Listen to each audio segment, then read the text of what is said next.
भारत के पूर्वी तट पर समुद्र की लहरों के बीच बसा है एक ऐसा मंदिर जिसका रहस्य आज भी दुनिया नहीं समझ पाई। ये है जगन्नाथ धाम। और आज हम सुनेंगे जगन्नाथ प्रभु की वो दिव्य कहानी जो प्रेम, भक्ति और चमत्कारों से भरी हुई है। कभी गोकुल की गलियों में गूंजती थी कृष्ण की बांसुरी, जहां हर मुस्कान में प्रेम था और हर सांस में भक्ति। लेकिन समय बदला और कृष्ण गोकुल से द्वारका की ओर चले गए। फिर एक दिन उनकी लीला पूर्ण हुई। कहते हैं प्रभु का शरीर समुद्र की लहरों में विलीन हो गया, लेकिन उनका प्रेम कभी समाप्त नहीं हुआ।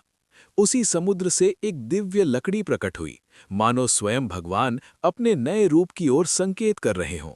और फिर एक रात राजा इंद्रद्युम्न को स्वप्न में आदेश मिला, हे राजन, इस दारू से मेरा दिव्य स्वरूप बनाओ।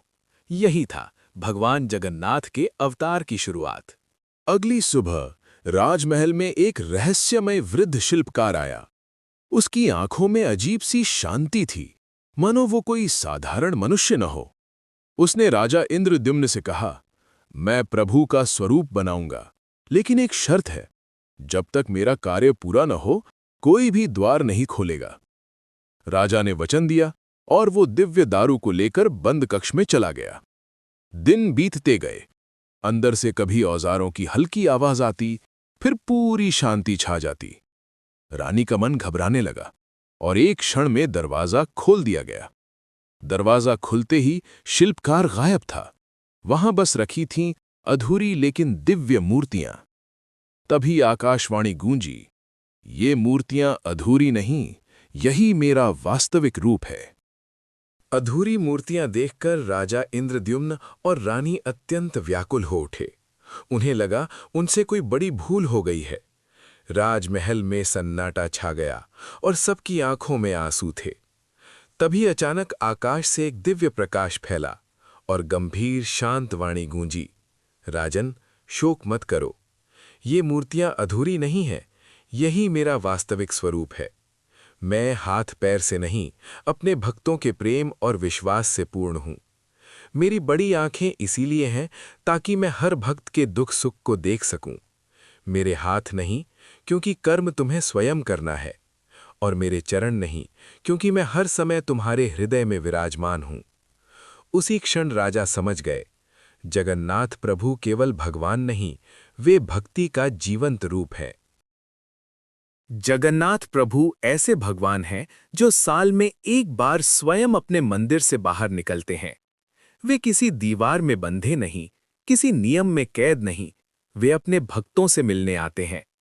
इसीलिए रथ यात्रा को कहा जाता है सबके भगवान की यात्रा।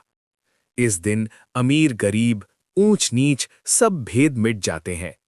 हर हाथ एक ही रस्सी थामता है और हर हृदय एक ही नाम पुकारता है, जय जगन्नाथ। कहा जाता है जो भक्त रथ की रस्सी खींचता है, जगन्नाथ प्रभु स्वयं उसे अपनी ओर खींच लेते हैं। यही है रथ यात्रा, जहां भगवान भक्तों के सबसे करीब आ जाते हैं। जगन्नाथ धाम सिर्फ एक मंदिर नहीं, रहस्यों से भरा एक दिव्य स्थान है।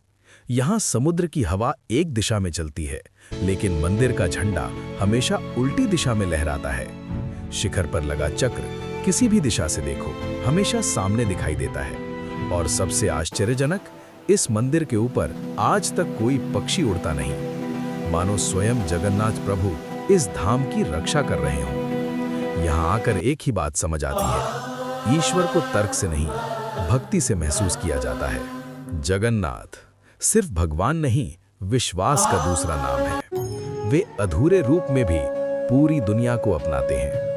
अगर ये कहानी आपके दिल को छू गई हो तो वीडियो को लाइक और शेयर जरूर करें, और ऐसे ही दिव्य वीडियो के लिए हमारे चैनल को सब्सक्राइब करें।